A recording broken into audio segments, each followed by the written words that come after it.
Many seeing this title and rushing to watch will be saying, finally, common sense has caught up with Atiku Abubakar. He's now doing what he's supposed to do as a statesman. Many things they'll be thinking. But no, that's not what Atiku Abubakar meant in that BBC interview he granted yesterday. In that interview, he spoke in Hausa. He promised to step down for anyone that is more younger, vibrant, and acceptable candidate than himself, if that person emerges the presidential candidate of ADC. That's through a presidential primaries. So you can see he's not promising to step down for anyone just because the person is younger than him so as to allow him coast free and become the presidential candidate. No, he's still taunting the young person to contest if he feels the fact that he's younger than himself qualifies him or he thinks he can beat him in the party primaries. So what Atiku Abubakar said is more closer to what he said in 2023. Where he was asked why is he contesting, why is he not stepping down for young people to contest. He said it's a democracy, that anyone is free to contest. If he feels he's popular to beat him, put your head and contest. Are you confident that you are going to get a ticket for a party? Have I ever failed to get the ticket? Yes. No, this time around, I want to know. Maybe you are so confident. I'm confident. Sir, they are talking about age. That the elderly people should allow youth to take over. What do you say to that? Let the youth compete now. It's competition. It's democracy. Thank you. Going into 2027 presidential election, one thing is becoming very clear. We are going to have three main presidential candidates. That's Tinubu, Atiku Abubakar, and Peter Obi. If we are going to have three of them, how are we sure that what played out in 2023 is not going to play out again in 2027? It's very obvious that Atiku Abubakar is going to contest. He's going to be on the ballot. ADC politicians are going to hand over the party's ticket to him on a platter. Whatever presidential primaries they're going to organize will be a bazaar. It will be Atiku Abubakar's game to lose. After all, he mentioned why they left PDP. Yes, because PDP had been overwhelmed with crisis, so he had to leave. And he's part of that crisis, if we are telling ourselves the truth. Many PDP politicians have acknowledged that they made a mistake in 2023. Some have gone as far as saying that Atiku Abubakar cost them the presidential election of 2023, that they shouldn't have zoned the presidential ticket to the north when a northerner, Muhammadu Buhari, was about to complete his 8-year tenure. So you can imagine, if PDP members are saying this now, they are not going to support Atiku Abubakar. Never mind the fact that they still have a problem with Wike. But Atiku Abubakar is another game altogether. Majority of them, especially the governors, are not going to support him. That was why he left. So now that he left and somehow organized politicians under ADC, he's not going to allow any other person to snatch that ticket from him. After spending hours, including money, everything to organize politicians under ADC, how is he going to allow someone else to come and snatch the presidential ticket of the ADC?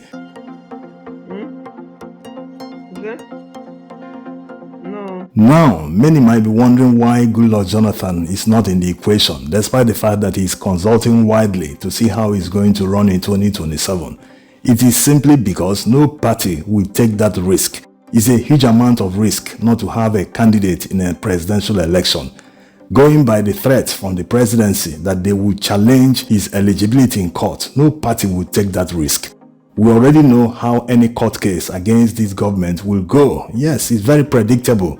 No matter how right you think you are, when they take you to court or you take them to court, they will win you. The judges will find ways to turn everything upside down and hand them a win. It's as simple as that.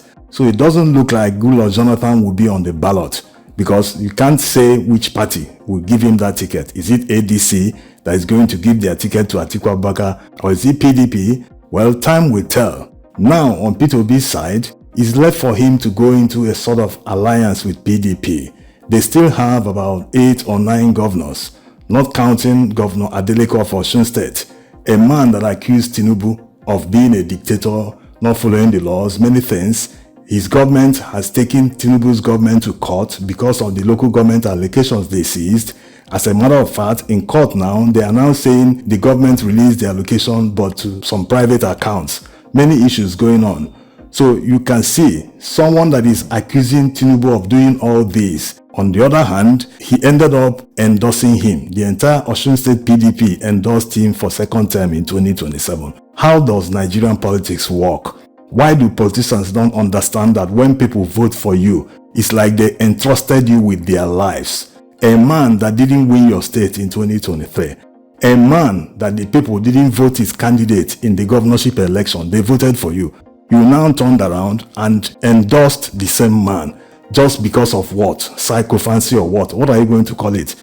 Maybe he's trying to get favors so that no one will try to rig an election when he's contesting. Whatever it is, but it doesn't make any sense. People should learn how to stand their ground, how to do things based on principles. You do not praise a man that you are accusing of being a dictator, accusing of seizing the local government allocations, many issues, and you still turn around and endorse the person.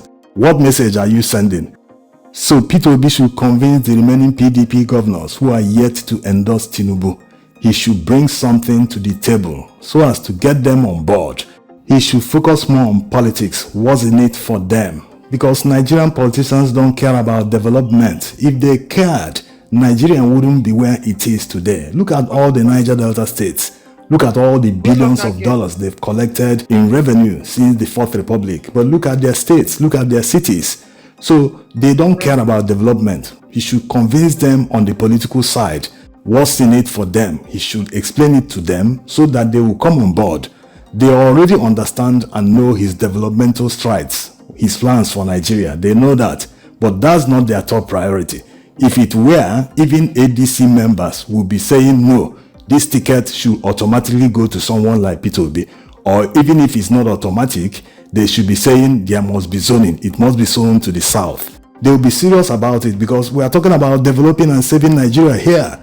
But they don't really care. All they care about is politics. What's in it for me? What's in it for everyone around me? What's in it for my region? What's in it for my associates? They never talk about what's in it for Nigeria or Nigerians.